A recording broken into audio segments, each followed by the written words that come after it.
இனிமே இந்த கண்களால் நான் எதையும் பார்க்க மாட்டேன். ஏன்னா எதை பார்க்கணுமோ அதை பார்க்க வேண்டிய அவசியம் எதுவும் இல்லை. நான் எதை பார்க்கணுமோ அதை நான் பார்த்துட்டேன். இப்போ ஏன் அனாவசியமாக என்னோட கண்ணை வீணடித்து குப்பையை சேர்த்துக்கணும்? ஒரு தடவை கடவுளை பார்த்தாலே போதும், வேறு எதுவும் பார்க்க வேண்டிய அவசியம் இல்லை. நான் ஃபைனலான ஒரு விஷயத்த பார்த்துட்டேன், இனிமேல் நான் வேறு எதை பார்க்க போகிறேன் அப்படின்னு கேட்குறாரு. இப்போ ரஜப் அவனோட கண்ணை மூடிக்கிட்டதுக்கு பந்தத்தினால இல்லை, அது ஒரு பெரிய புரிதல் அப்படிங்கிறாரு ஓஷோ. அவர் துக்கப்படலை, டான்ஸ் ஆடுறார். அவர் கண்ணை மூடிட்டே டான்ஸ் ஆடிக்கிட்டே இருக்கார். ஏன்னா அவரோட குருவை உள்ளேருந்து பார்க்குறார். 20 இயர்ஸாக அவர் குருவோட இருக்கார், தொடர்புலேயே இருந்திருக்கார்.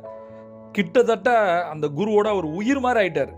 கண்களை மூடுறது மூலம் தொடர்ந்து ஒரு குருவோட தான் இருக்கார். அவரை நீ தப்பாக புரிஞ்சிக்காத அப்படின்னு சொல்லி ஓஷோ சொல்கிறார். ரஜப் இதுவரை இருந்த சீடர்களையே ரொம்ப அழகான சீடர் அப்படின்னு சொல்கிறார். இன்னொரு சீடரை பற்றி